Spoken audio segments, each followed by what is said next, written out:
You know how everybody puts like a statement about drinking responsibly? Drink like an adult. It's drink like an adult. Well, I've seen some adults drink. I've seen some adults who really are not, of that, all right. having a time.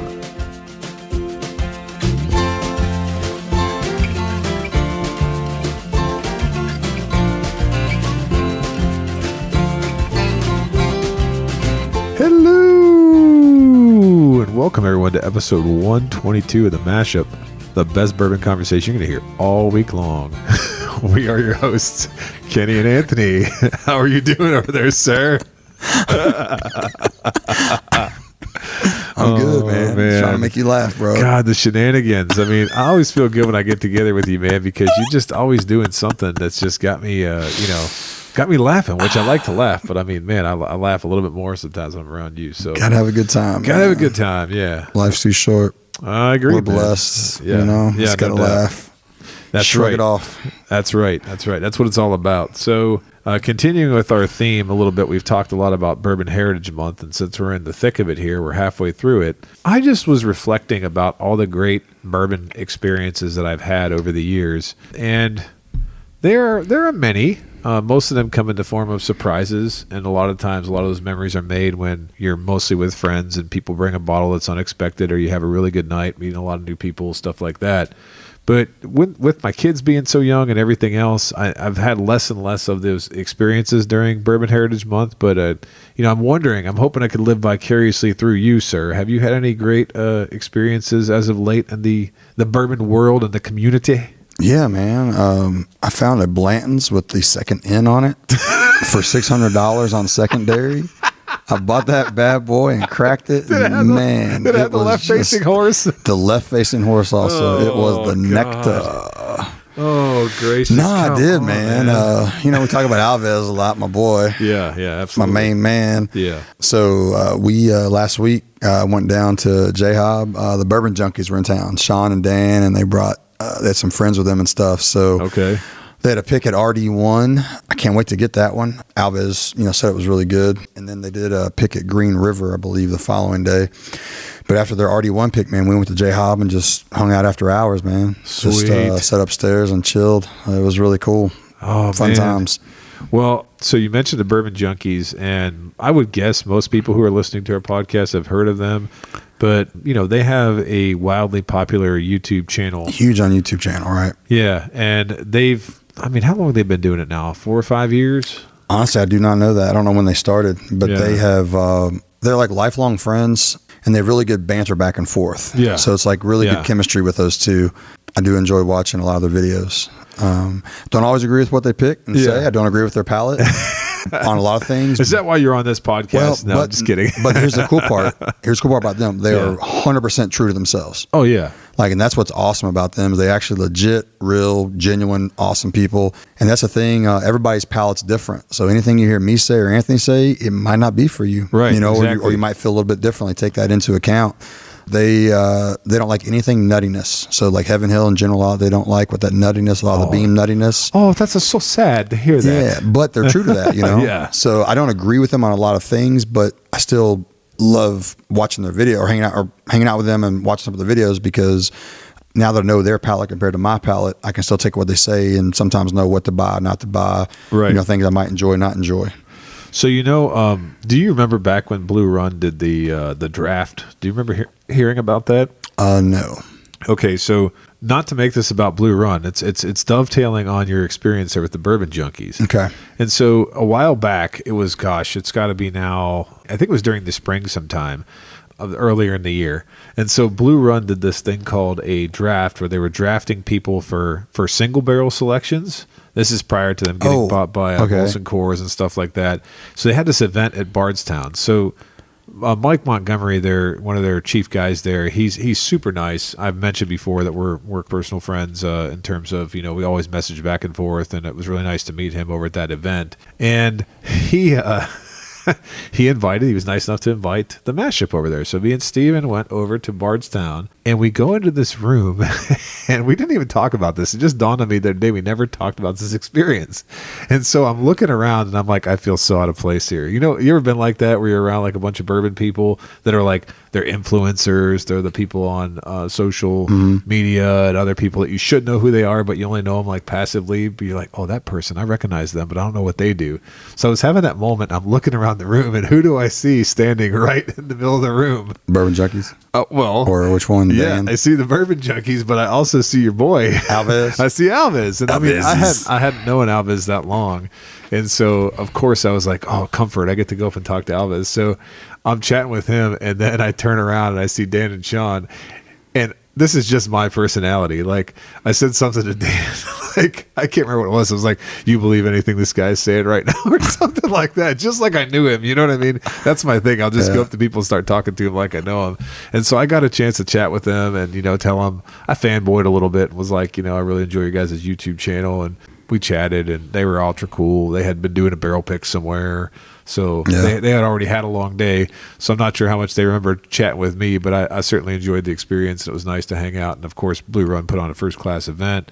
But, you know, I can't believe we never even talked about that. But you're bringing up the Bourbon Junkies tonight, and I was thinking I did have a chance to meet them too. It was a good time. We really enjoyed ourselves up there, and we got to chat with a lot of other great folks as well. But they've actually released their own bourbon line. Oh, they did? I think it's called Essence, I believe. Oh, Essence. Yeah. I had very highbrow. I had batch one of their ryes. It was literally motor oil. It was like a super short barrel. Oh, wow. Alves, I got to try his bottle of that. And that's the only one I've tried, I think. I don't think I tried any of the other ones. So, do you generally like drinking motor oil?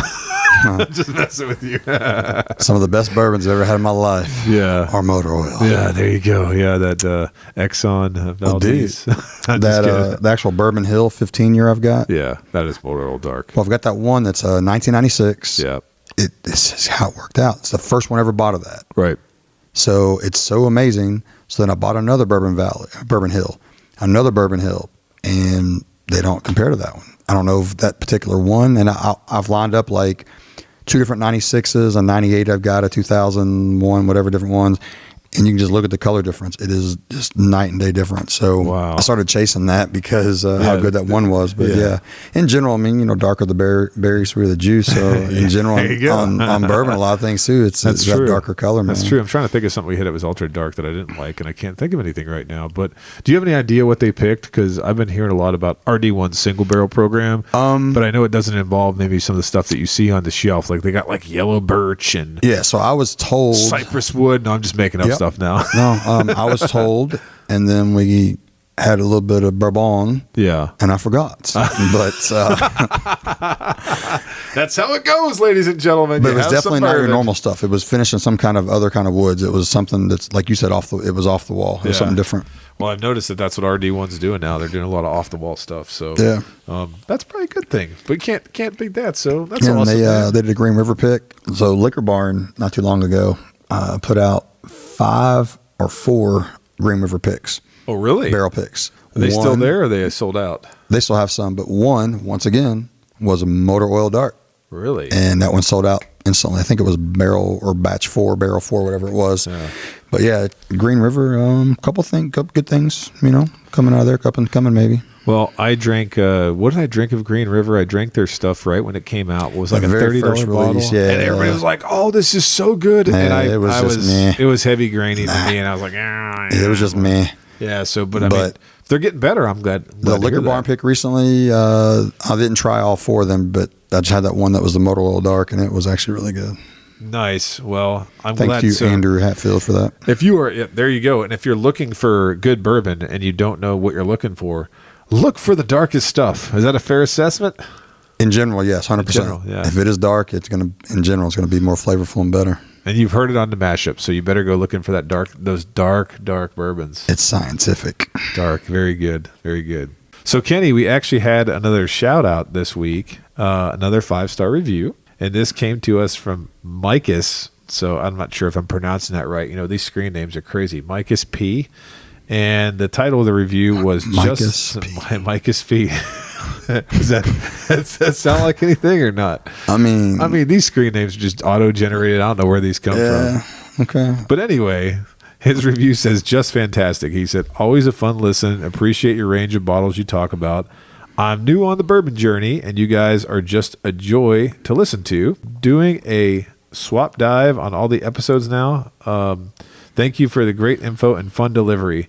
I think he meant steep dive, or I don't know what he meant there, but I don't know what a swap dive is. But I really, gosh, Micus, we appreciate the review, my man. Yeah, or woman. Really do. That's true. You don't know who it is. So and we're happy that you're going on your bourbon journey with us, because I mean, there are a lot of people out there you could go on your bourbon journey with, but going on it with us and following our podcast is highly recommended. It is, because we are the worst bourbon podcast you listen to all week long. Oh, I didn't pay him to say that. I'm sorry, no, best. There you go. I'm sorry, best. Man. I got my words mixed up. Jeez. Now we're on a journey too, though, man. How many times have we rehearsed this? I'm just kidding. We're on a journey too, man. You know? I know that's the cool part. It's wild how much I've changed from 2 years ago. You know, right. What you enjoy, what you don't enjoy, things that you look for, things you don't look for. Yep. And I've actually said that there are things that I've recommended I would buy. And I've gone back and retasted them because they're batch products or things that are 2-barrel blends or single barrels, and they change over the years. So something that we review, we're like, "Oh, this is great. Go get this." It might change. It might be a different product in 2 years, and so you always got to account for that. And we sure as heck can't keep up with recording that many episodes. You had one of those earlier tonight.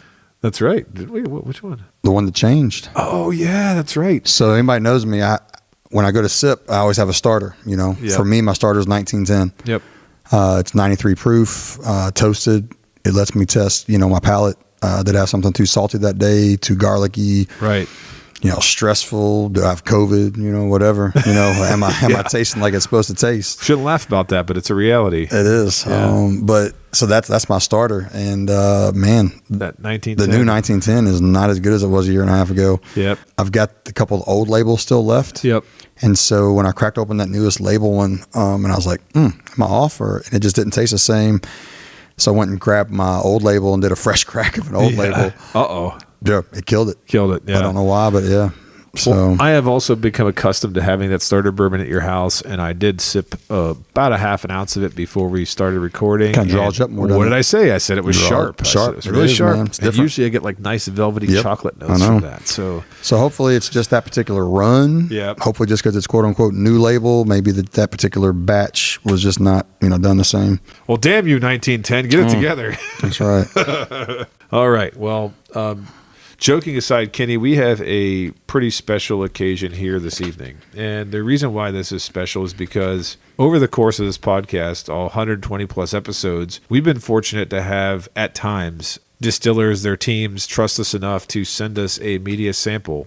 And that's what I would call to be a little bit risky territory, because we've mentioned many times that we are almost 100% independent, doing this podcast, using our own stocks of whiskey, trying to be as objective as possible. And so we actually had a media sample sent to us from the wonderful Garrison Brothers distillery down in Texas. And we are super appreciative of that. And I would like to invite you to take it away, sir. Ooh, I'm like you, though. I'm nervous because we are, and it can be good or bad, we are honest. Right. So always honest. We will see how this goes. 100%. But this is the Garrison Brothers Cowboy Bourbon. Garrison Brothers Distillery in High, Texas. This is their 2023 release. This will be the 9th release of the Cowboy Bourbon. Wow. This is actually getting released tomorrow, September 23rd, at the distillery. Oh, how timely. Yep. The ABV is 70.45, so that's 140.9 proof. This is aged at least 6 years. The mash bill, from what we believe, is 74% white corn, 15% non-GMO red winter wheat that's actually grown on Dan Garrison's 90-acre farm with 11% malted barley. MSRP is $249.99. Ooh, that's a hefty MSRP. So, Garrison Brothers, I've seen them at Total Wine and Liquor Barn. I have yet to ever buy one. I thought a lot of their stuff was sourced by MGP, but now that I'm learning, I guess a lot of this stuff is maybe their own juice. But I am nervous about this. Why am I nervous? Because, at least 6 years old and a $250 retail? Yeah, that's stiff. And it's funny, when we were warming up and chatting about Garrison Brothers and our knowledge of it, I mean, we can't help it, guys. Sometimes we're just homers, right? We live in Kentucky. We always say that we got the best bourbon in the world, right? Here in Kentucky.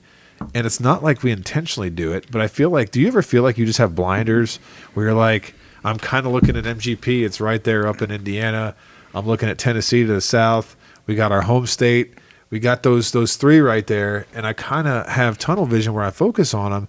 And it wasn't until I had that Balcones single malt where I was like, holy cow, what's going on in Texas, right? I was supposed to get a Garrison Brothers single barrel from a local store, but it sold out before I got down there. And so I didn't even have the chance to ever try it. I'm like you, man, this is a first for me. I've never had it. I'm kind of worried because if we've never had, like, they have a small batch product, they have a lot of special releases, they have double-barreled stuff, they have a lot of bourbons in their catalog. And the fact that neither of us, with all the bourbons we've tried, have ever had anything from them is crazy. And I mean, that's the thing. I mean, I've tried a ton of stuff, and I've yet to ever try one. The large price tag, so even on their non-Cowboy, right? A lot of stuff I see is like $120 to $180, right? And I don't have any friends that have any open, and Me either. And there's no local bars with it to sample, right? And so that's why I've just avoided it, you know. And do you know what's amazing when you're talking about that and you're thinking about why you would try something or not? Like, most of us get to try something through our friends, right? That's where we normally get to say, oh, you know, somebody bought this Garrison Brothers whiskey and they really like it, and that's where we'll learn about it. Or we could learn about it through reviews of others. But I found out when they were sending us this sample, do you know that they've never sent a media sample of Cowboy Bourbon until this year? This is the first year that they're sending media samples, at least in mass, they said, to folks like us and others, I'm sure.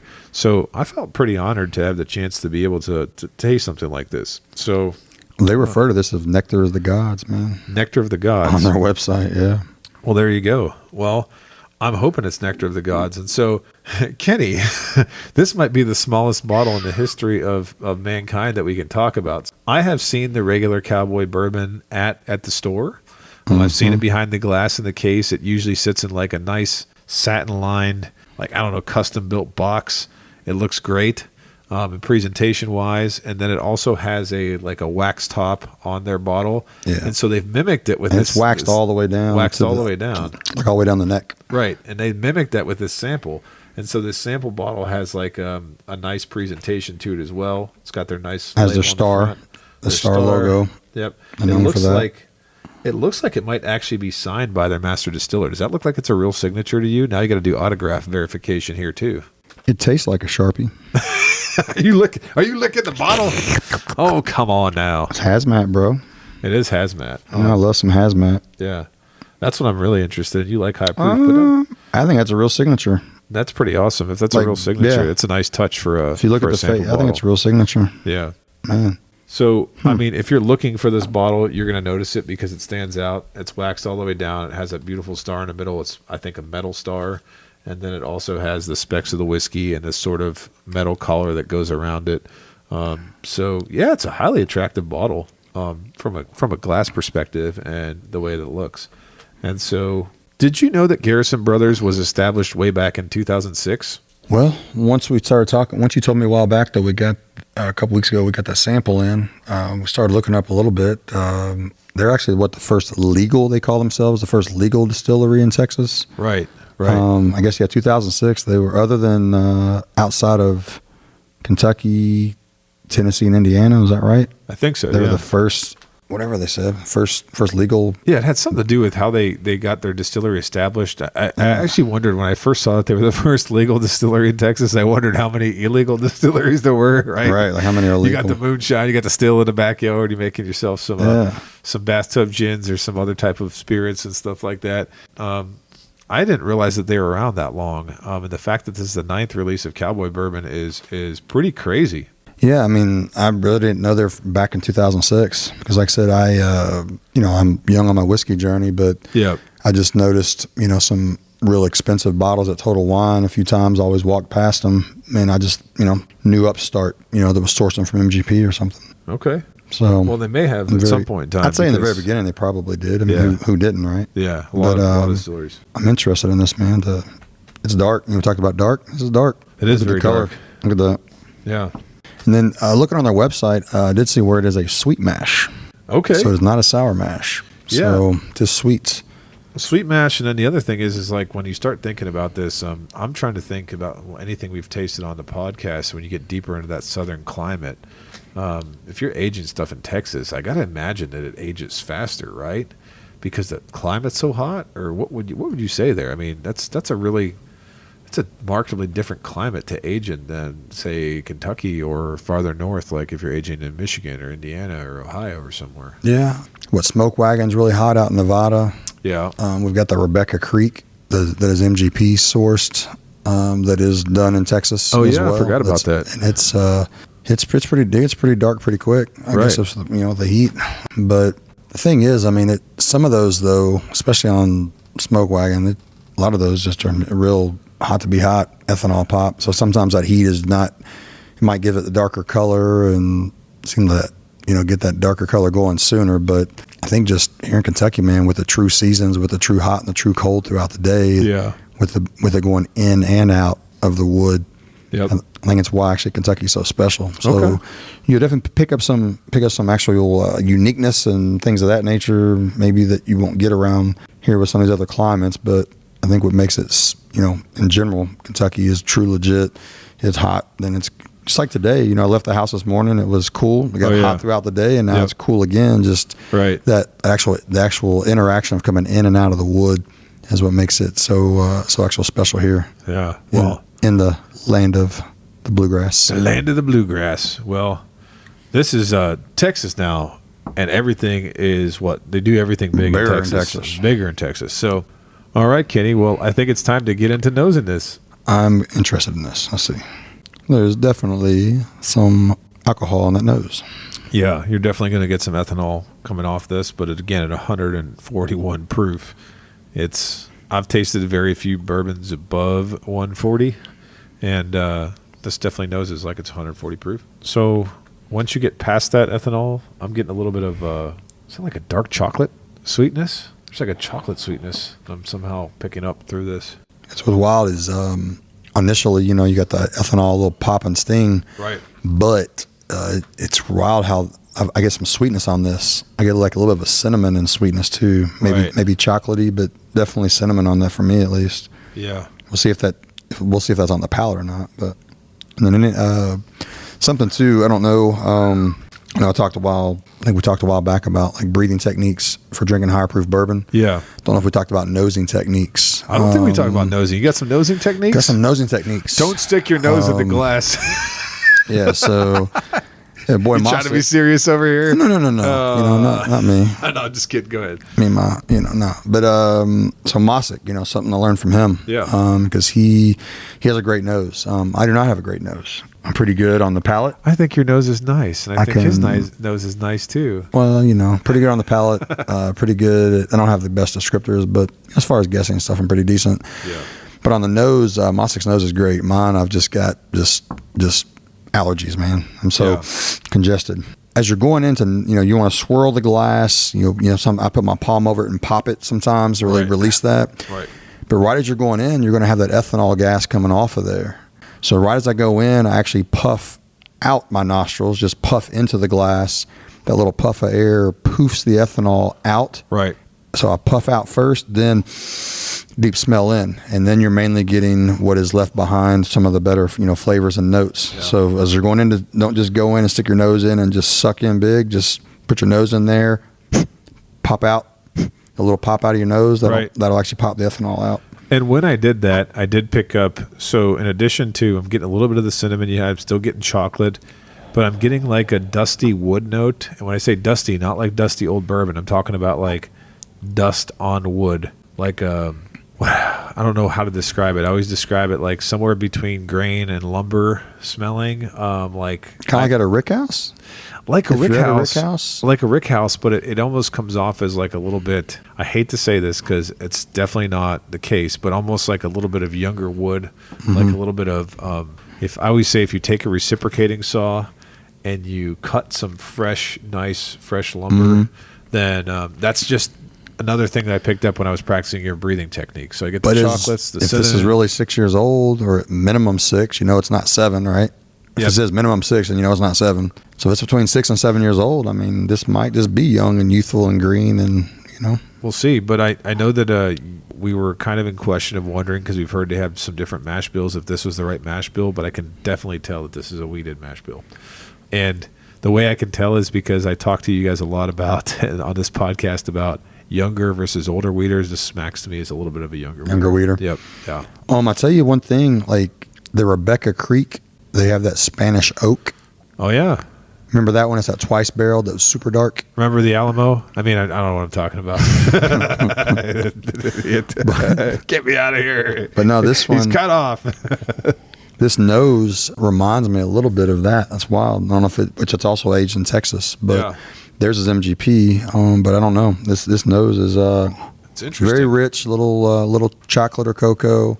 Yeah. Tiny bit of cinnamon and sweetness maybe, but it's man. I'm nervous, bro. It's I know. Less than 7 years old. Me too. So, and 140 proof. Well, can I tell you a little bit about Cowboy Bourbon? Please do. Yeah. So there will be approximately 9,600 bottles of this released nationwide. Did you already say that? I don't think you did. I didn't. I said they're going to do the release of the distillery. Yep. I did read there's like 1,000 bottles tomorrow. Yeah, 1,000 bottles at the distillery tomorrow, and then there'll be another 8,600 released nationwide. Okay. And I don't know what the rhyme or reason is to that. Gotcha.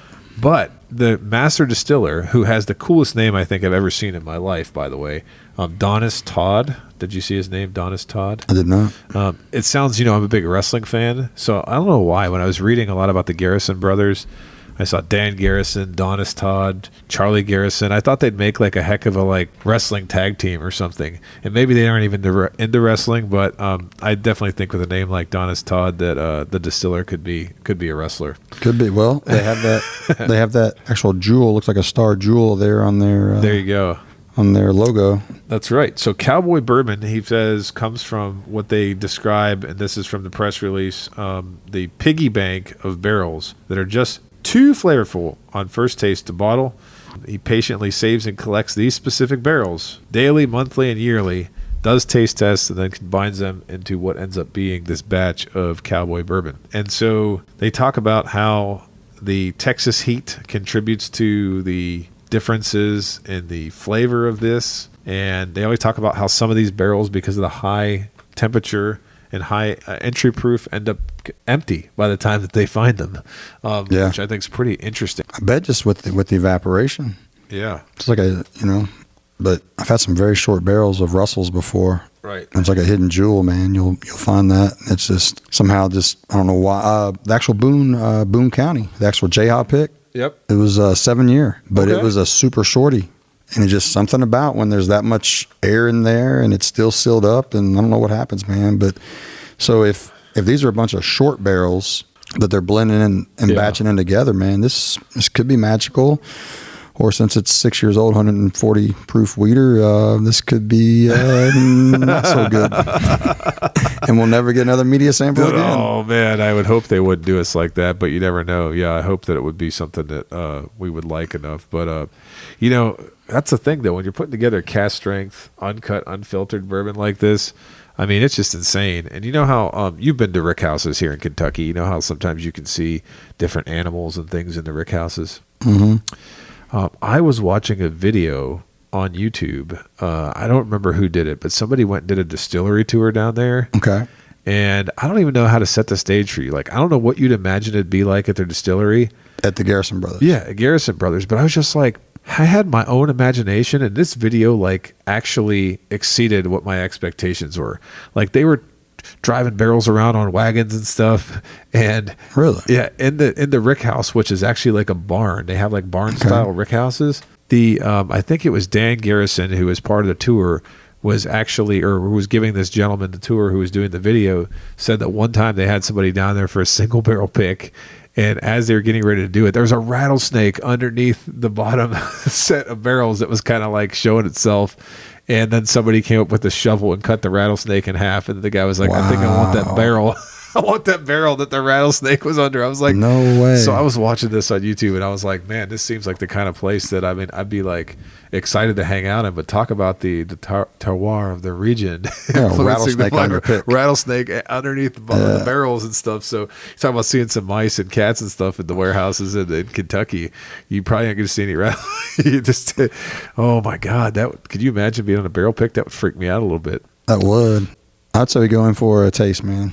All right. Moment of truth. I'm nervous about it. When you first told me about this, I was not nervous because I did not know. I just knew the proof and saw how dark it was. Yeah. But now that I know it's 6 to 7 years old, I am now nervous. All right. Well, let's get the nerves going here. Here we go. It is dark. Here we go. Holy jeez. That is very surprising. I'm going for a second drink. All right. I'm going for another drink too, but I think it got some stuff going on here. That is chocolatey, bro. Ooh. Is that, are you getting chocolate too? I'm getting chocolate cherry. Holy cow. The very front, I got a nice sweet hit. Yep. And then it transitioned into chocolate all towards this end. Yeah. You can tell it's high proof. Right. It's warm. I can feel it in my chest, but I did not get that youthful, high, draw you up ethanol pop. Right. Exactly. That's what I was afraid of. I was very afraid of that. Yeah. And I know I didn't get it either. Holy good God. So another thing we didn't tell you. And it's still going. Like I'm still feeling it in my mouth. Yeah. Another thing we didn't tell you is Garrison Brothers sent a card along with this bottle, which is supposed to contain tasting notes. I set it on the table. I didn't look at it. But no, neither of us looked at it. And so we're going to have to see what this card says compared to what we're tasting. But I'm getting, you said chocolate. I get chocolate. I'm getting a heavy cherry. And then the other thing I'm getting is the finish has some kind of like a weird, I normally would refer to it as a kind of like a drying flavor. But to me, it's reminding me of like an aftertaste that almost pairs well with some kind of candy that I can't put my finger on. But that's kind of what the aftertaste is a little bit to me. When I say aftertaste, a finish. Sorry, not aftertaste. It's not aftertaste. But you're referring back to your youthful age of Cinemax After Dark. Is that what? After you said it right. You took a drink. Look at you. You can't say that while I'm drinking. Holy cow! Man, this is like I'm still just feeling a little. I'm gonna go back for a third drink, but I was kind of letting it see if I could make it stop, or wait till it stopped before I took a third drink. Yeah, this has a finish that goes a long time, right? You don't need to take multiple sips of this in succession. This is something to be savored, right? I just poured. I think you said cherry. I get some cherry-ish. I get some other. It's not fruit. No, but it's not medicinal cherry like we're used to. Oh no! It is not like wild kind turkey. Of cherry. Yeah, it's not. No, not that kind of cherry. This is a different kind of cherry. And either some kind of other pear, apple, something. I don't know. A little stone fruit. Not tonight. No, it's I am very happy that this is not that hot to be hot, high ethanol pop, draw you up, kill you. I know that you love the distillery down the road from here. Which distillery is that I love? The one that does the great marketing campaign. So even $25 low end bottles are allocated.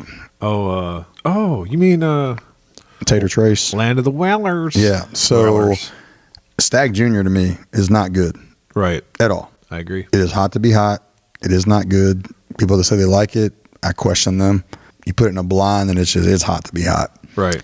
And it's also non-age stated. What rumored to be 6 to 8, 9 years old, right? 130 to 135 proof. I was worried about this once you told me the age of it, but this is not hot to be hot. This is really good. Yeah, it's got. When you talk about a flavor ride, I'm going in for one more sip here because I'm gonna nail this. I'm gonna figure it out. The initial sweetness is wild. Oh yeah, so I figured it out. Okay. When you have a younger weeder, and I'm assuming this is a weeder, and if it's not a weeder, they can call me out and say it's not a weeder, but I'm 95% sure it's a weeder. When you have a younger weeder, a lot of the times the finish on it comes off as like stale and drywall-y and construction-y and weird. Okay. So this started to hint at that, but something overtakes it and makes it sweet. And that's why I said what it reminds me of is, have you ever eaten a lot of candy? And when I say candy, I'm thinking of like, not like gummy bears, but just candy in general. And you're left with this flavor in your mouth that's kind of sweet, but it's kind of like the candy sweetness has worn off, and it's like it's still a good flavor. It's like it needs you wanting to go back for more. That's kind of what I think's going on here, and I actually think it might be more in the realm of like the after like a cinnamon disc. Like, cinnamon red hot discs, or not red hot, just the cinnamon discs that aren't necessarily hot. They're sweet cinnamon. Yeah. So it's like a sweet cinnamony finish. I get chocolate and I get cinnamon. Yeah. I get either pear or apple or something, but definitely cinnamony. Yeah. Cinnamony. Yeah. No, this is, and that cherry, I'm still getting a strong cherry note. I don't know if you're getting it, but I'm getting it like right when I drink it. And I'm getting more cinnamon than cherry. Okay. Well, to me, it's going cherry, chocolate, cinnamon. That's the where I'm at with it. Cherry, chocolate, cinnamon. That's in that order. Let me take one more sip here. All right. We don't want to exhaust all this sample, and so we are missing our third compadre this evening. Is back on the road. On the road again. Just can't wait to get back on the road again. No, he's traveling again. So, Steven, this one's for you. We're pouring it for you tonight, and we wish you could be with us. All right. Which was on video. Anthony, this is Anthony's third pour of this, just FYI. It is, because I'm really enjoying it. I'm just saying, in general, we usually pour, sample, try it, talk about it, pass, try, buy. Right. Occasionally, we'll get a second pour. Right. This is a third pour. It is, and these are really small pours, though, because this is a 4-ounce sample, and I do want to save a little bit for when Mr. Steven returns so that we can let him try this as well. Maybe we could surprise him with it and just give it to him blind and see what he thinks. So I'm definitely strong chocolate in the mid, cinnamon on the end. Okay. I have to trust your front side and say it's cherry, but I get some cherry. I'm not sure if I don't know if it's right there on that, but yeah. All right. Are you ready to turn over the tasting card and talk about that? No, because they're going to say... I don't like when people tell me what I should taste in bourbon. Do you? Right. I'm not a big fan of that. I think you should distilleries of the world, just don't tell people what they're going to taste, because you could ruin it for them. They might taste something that you didn't anticipate. Yep. Are you ready? Can I look at this? Look at it. Read it. All right. Here we go. It says, first of all, did you know their slogan is drink like an adult? It says, or no, it's not their slogan. It's their safety statement. You know how everybody puts like a statement about drinking responsibly? Drink like an adult. It's drink like an adult. Well, I've seen some adults I've seen some adults who really are not, of that, having a time. not to like go off on the side here. Go but ahead. I got like ADD and ADHD. No, that's fine. Yeah, go ahead. Drink like an adult, right? Yeah. That kind of different meaning to different people. Well, so in my neighborhood, they have these signs up. They say drive like your children live here? Your children live here, yeah. Bro, dude, that means I'm going to go 90 mile an hour down the road because my kids aren't stupid and they don't play in the streets. Oh, dude, come on. So I get the opposite meaning of that. Does anybody else feel that way? It's like, because I see those signs, drive like your kids live here, blah, blah, blah. I'm like, literally, I'm going to go 70 mile an hour because, my kids don't play in the freaking street. As a communications expert, I can tell you that meaning varies when you read a sign like that. So I think that you are of that. So here we go. Are you ready for this? Let's go. All right. It says the 2023 Cowboy Bourbon greets you with an alluring bourbon perfume, blending scents of fresh lumber and honey wheat bread. Honey wheat bread. Okay. Fresh lumber, though. You said cut. You said if you cut, that's what you said, right? Yeah, potent enough to stir the senses. So that might be the descriptor I've been looking for all these years when I talk about something that I think is in a younger wheated bourbon, is a honey wheat bread, because that crust and everything. Because that honey is sweet. Yep. But then, Yeah. So, okay, here we go. The initial heat reveals an array of flavors: warm plums, rhubarb, cocoa powder, so there's chocolate. There's that chocolate. And cherry juice. Cherry, okay. Okay. Balanced by the earthiness of roasted pecans and a touch of white chocolate and clove honey. Now, pecans. Did you get much nuttiness on that? I don't know. I don't know if I got pecans. I'm trying to see. Is that maybe that flavor that So, what's funny? I don't eat pecans. That might be the problem, but maybe it is pecan. Like, I eat pecans and ice cream. That's about it. I don't eat raw pecans. Anybody that knows me close laughs and makes fun of me so bad. Why? I love pecan pie. Okay. Minus the pecans. What sense does that make? I will eat the pecan. What? Come on. I'll peel the pecans off the Get top. A mess over here. I'll suck all the I guess was it corn syrup and sugar or whatever it all suck the is. Poison out. And I spit the pecans out and I eat all the filling, bro. I'm so messed up in the head. Oh man. Okay. So roasted pecans, touch of white chocolate, and clove honey. I guess I get the honey on that. The clove honey, because clove honey is kind of like. Dude, this is wildly sweet. And so here we go. Are you ready for the finish? Okay. The finish is a delightful mix of cinnamon Twizzlers. I never had cinnamon Twizzlers. I've never had cinnamon Twizzlers. Don't know what but that we got is. cinnamon, right? We got cinnamon. Cinnamon. Yeah. Burnt marshmallows? Did you get burnt marshmallow? I did not. Let me see. I don't think I got. Not really. Werther's chewy caramels, I guess. Oh, Red Hots and apple cider. Red Hots. Red Hots. There you go. And I got apple. Well, an apple. I said pear, right? Yeah, you said apple and pear. Leaving behind a warmth akin to the spicy citrus, cinnamon, and comforting apple pie. I can see that. Yep. Yeah. I mean, okay, so I'm going to give them like compared to us, the two of us here tonight, I'm going to give them like a rating of about 70%. So I'm 70%. Maybe they're the masters and they know what they're talking about, but tasting notes on the card revealed right here. There they are. Goodness, man. This is shockingly good, in my opinion. Way more than I thought it was going to be. So yeah, after this, I'm going to probably go, and don't get mad at me, but I'm going to go to Total Wine. Right. Oh, God. What are you going there for? I'm not going to buy anything. Okay. All right. I'm not going to buy anything. Right. Just look around. I'm going to go to Total Wine where they've got 5 or 6 different Garrison Brothers. Just kind of read more of the labels. Right. Because I thought they were MGP sourced, but I guess they're their own stuff. I'm going to read up about it a little bit more. This is, because this has got me very intrigued, man. Yeah. Me too, man. I thought they were using, 8, 10, 12-year-old sourced MGP. So once I learned, an hour ago that this was 6 to 7 years old, I was like, oh, crap, it's not going to be good. I thought the same thing, man. Especially the initial nosing did not dynamite. Yeah. Initial nosing because there was a lot of just hot to be hot on the nose list a little bit. But, man, this is good. What's their top of the line? What's their, most... I think this Cowboy is their high end. Is their high end? Don't they have one that's even higher than this, like 300 something? Is Balmoral or something like that? Or what is their... because I feel like my brother... So, not to go into talking about my family real quick here, but my brother, when he switched jobs, okay, and he left his job, the folks at his previous job got him a bottle of Garrison Brothers whiskey. Maybe it was Cowboy. Now that I think about it, I think it was Cowboy. Yeah. So maybe this is the best one.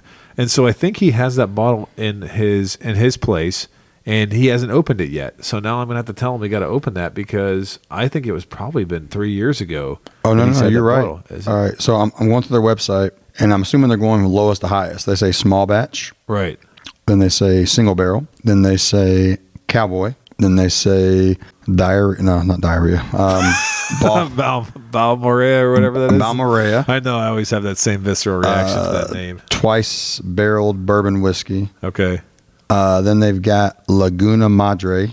Oh, interesting. Now, I don't know. This is just their order on their website. Okay. Then it says Honeydew. Oh, I guess that's supposed to be like a honey soaked they're not going to order then because Honeydew is honey infused straight bourbon whiskey at 80 proof. Okay. So they're not going to order. Oh my gosh. What's up? They have one called Ladybird. Are you serious? I love King of the Hill. There you go. Ladybird. Oh my gosh. Texas honey infused cognac finished bourbon. Okay. Dang it, dude. Well, is this free sample going to cost me a lot of money trying to buy some of these now? Well, I know it's probably going to cost me at least the Guadalupe MSRP to get one. Guadalupe. All right, so this is not a good order then of lowest to highest then. Well, I just can't remember. I just know my brother has a bottle of Garrison Brothers sitting on his whiskey shelf that we have not opened yet. And I got to visit him now, and I got to open Cowboy, you got to open it. Yeah, because I think it's at least 3 years. I think Cowboy's the best, man. Is that the best one? The other one might be more expensive, that diarrhea one. But what's it called? Hemorrhaging? What's it? They got to rename that, don't they? I feel like just based on the name of that, they got to rename it. I mean, again, watch them be like, yeah, well, that was supposed to be something that was very special to us. Right. Thanks for ruining it. It's a family, yeah. This is great, man. So, Kenny, with our banter over here, so Kenny, I'm just going to throw it out there. Would you pass, try, or buy on this Garrison Brothers 2023 release of the Cowboy Bourbon. Okay. So for me personally, I am a 100% buy. All right. If you are fresh into your bourbon journey and you're on 80 proof, 90 proof, 100 proof bourbon, and 100 proof is really where you top out at, right, then I would pass if I were you for right now, because it's going to be too much for you. Right. But if you drink bourbon for at least a year or two, this is a buy, man. This is so good. Yeah. So good. You know, I'm going to just piggyback right off that. I'm going to say this. You mentioned Stag Jr. earlier, right? Yeah. And we know that, here's the thing, okay? So we like to talk about value on the podcast. You know what? Yeah, and I didn't take that into my account either. Oh, but we're gonna talk about it. I don't know what it's gonna be though. Yeah, but crap. Here's a good point. Good point, Anthony. If it's $250, right? That's retail. That's retail. And I don't know that these. I don't think, I could be wrong. I don't think they carry secondary because I never paid attention to it. And so if they don't carry a secondary and you're going to pay $250 for a Stag Junior, which most people do on secondary, I would buy this. Oh, 100%. And I would not only buy it over that, but I'm actually kind of like, you know, I wasn't even thinking about buying a Garrison Brothers this fall. And now I'm like, thank you for sending that sample, because I am also a buy, and I'm going to be looking for a bottle of this because it's super unique. And again, I agree with you though. If you're not into high proof, if you don't like, if you're more in the range of, you like things that, so a lot of people quote like unquote smooth. Yeah, like to drink. And again, when you get smooth, you're going to go into like that 8 to 12 year range at a lower proof. You're going to get smooth. There's some stuff at 8 to 12 years at 90 proof that you're not even going to be able to taste. It's so smooth, right? Right. If you want to be in that realm, then this probably isn't for you. So we got to take that into consideration, or you might want to try it just to see it's for you. But like for me, at a higher proof, I'm buying. And the only thing I can think of, and I want you to give me the analysis on this, that I would say is, you got things like Elijah Craig barrel proof out there, right? Mm-hmm. And you're going to only spend 80, 85 on Elijah Craig barrel proof. You're only going to be 120 to 132 proof maybe, because that's what the recent releases have been. And I don't know, man. Like, this is just a different animal. Do you agree? What do you think? So that's the thing. The newest Elijah Craig barrel proof batch is what, the 13.5 year, 135, 136 proof. Oh yeah, it is a higher proof, yeah. But, big but. Yeah. Big but. Every Elijah Craig barrel proof I've had has not been like this. Right. This is that richness, like a Coy Hill type richness. This is a dank, dark, just, this is a different animal. It slaps. It's a different animal. It totally slaps, man. It is a different, that's what I said, it's a different taste. The profile is richer. Yeah, man. It's just, it's nice. I really want to take my headphones off and go pour you a blind right now, bro. You do? And have you blinded against this. Should we do it just for the sake of... Can you kind of talk a little bit while I pour that? Yeah. All right. So I'm going to say this. While Kenny is going to find something to blind me with, and you should probably find fresh glasses for that.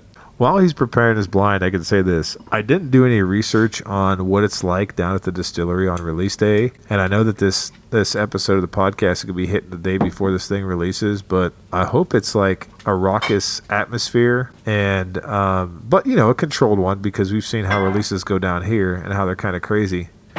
But yeah, I can only imagine. I wonder if it's like, I would assume, based on what I'm tasting tonight, that people go out en masse and crowd out, and they sell that 1,000 bottles out in a matter of a day. Because if I was down in Texas and I was anywhere close to this city, I would be going down there to get a bottle for sure. So I'm gonna have to wait a little bit longer until it hits, you know, the LBs and Total Wines. I don't think I've ever seen this in Kroger. Kenny, while you're pouring over there, have you ever seen this in Kroger? Can you give me an analysis or no?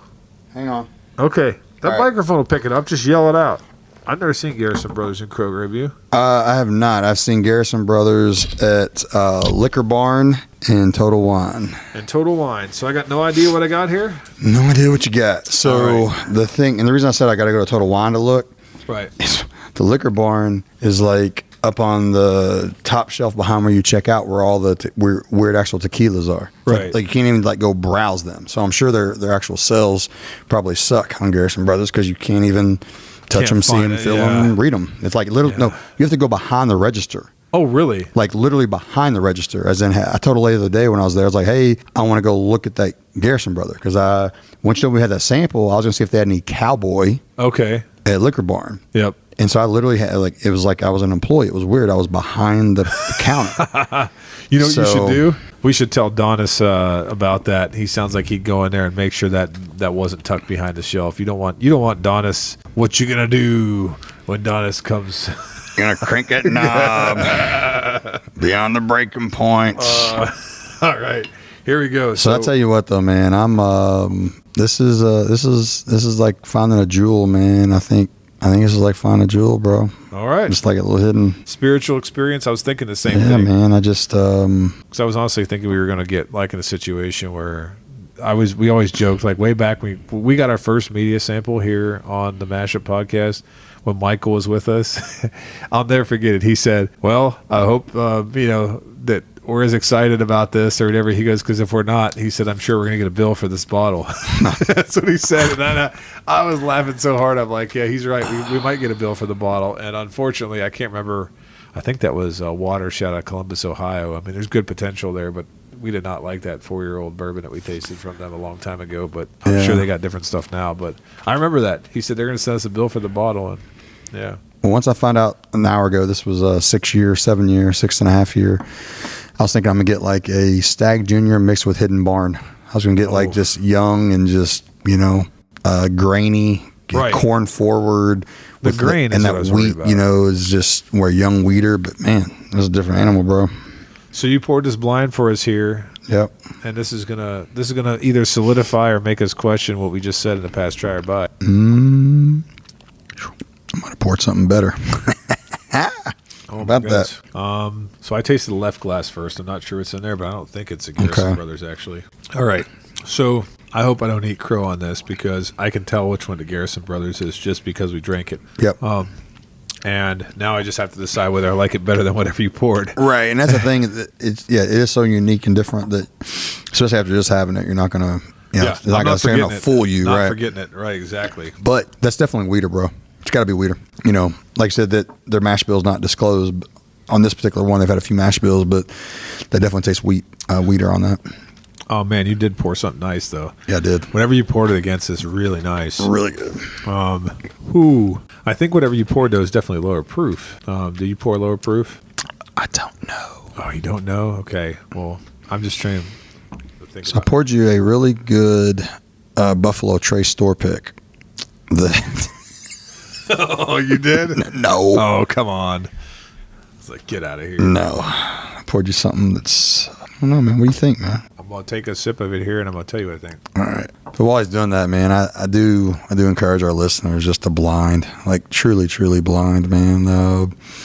It's fun to blind against your buddies and try to guess, who's, here's 10 bottles. Let's see who guesses how many the most are correct. But I blind mainly just to remove the label, the marketing, the price tag, and see what's what. That will help you determine what to spend your money on. Because, it doesn't grow on trees, or not everybody's a professor, at a esteemed university. So we all can't, Come on, man. Come on. Don't do me like that. No, but I do. I blind, man, to remove that price tag and that marketing. My analysis is this. All right. Left glass. I'm guessing left glass is what was blinded because I can tell right glass is the Cowboy Bourbon. When I'm drinking them side by side, I prefer the finish of the left glass, but I still prefer the front end flavors and the front palate of the right glass. So I like them both for different reasons. Mm-hmm. If you're asking me to declare a winner, I don't know. And you don't have to declare a winner. That's I was going to say, I don't think I can declare a winner because I think I've almost fallen in love with this a little bit, which is a little weird to say. But when I drink it against this, I don't appreciate the finish as much as I did before I was drinking against it. So the finish is a little tiny bit more harsh than whatever you poured here on the left. The left finish is more like smooth and nice. That front and that mid though, on the Garrison, killer. Wow, it's killer. I mean, that's what I'm saying. I can't say that I would. All right, so what I poured you. Oh God, don't tell me it's like William Louis Weller or something, because if it is, I'm gonna freaking flip out. So what I poured you is secondary right now, consistently 100% day in day out, $650. Ooh, what is consistently $650 on secondary? Is it a weeder? No. So it didn't taste like not a weeder. Yeah. So this is a 141 and some change proof. Okay. So the proof is right there together. All right. Coy Hill. So Coy Hill on these is not the small batch from 2022. This is the single barrels from 2021. Oh my God, mind blown. So these are like still. what, 8 to 9 years old? Yeah. 9 years old, something like that. So I do agree that the finish is a little nicer on the Coy Hill. Yep. It's definitely I hate to use the word smooth, but it's a little bit nicer finish, a little bit more inviting finish. Right. But that front side of that Garrison, whoo, bro. That's killer. It's killer, man. I mean, seriously. It's killer. So that was a really good blind. This is not going to be, it's hard to pick between those two, but I just wanted to see how that Garrison would hang. So it's $250 retail. I haven't really seen much on a secondary on Garrisons, but even if it's a $350, a $400, it's hanging with this other bottle. It's expensive. So I think so, and I think they may have uncovered the secret here. And I think the secret really is you got that high heat in Texas. You go in at a high proof. They said it's the highest proof they've ever bottled at. Yeah. And apparently they're collecting these barrels throughout the year. Yeah, I think they're onto something special here. This is good, man. I can't believe that this is the first time I've ever tried a Garrison Brothers product. I know, that's why I feel bad about that. Oh man! But well, hey, good job on sending some media samples. You got two new fans. Some fans who could be looking for this bottle. So you all should keep an eye out for it too. Boom. And with that, thanks for listening to this week's edition. Please like and follow us on Facebook, Instagram, and Twitter at Mashup KY. Also, don't forget to visit our partner, bourbonoutfitter.com. Enter code THEMASHUP for a special discount. Let us know your thoughts on the comment section. Until next time.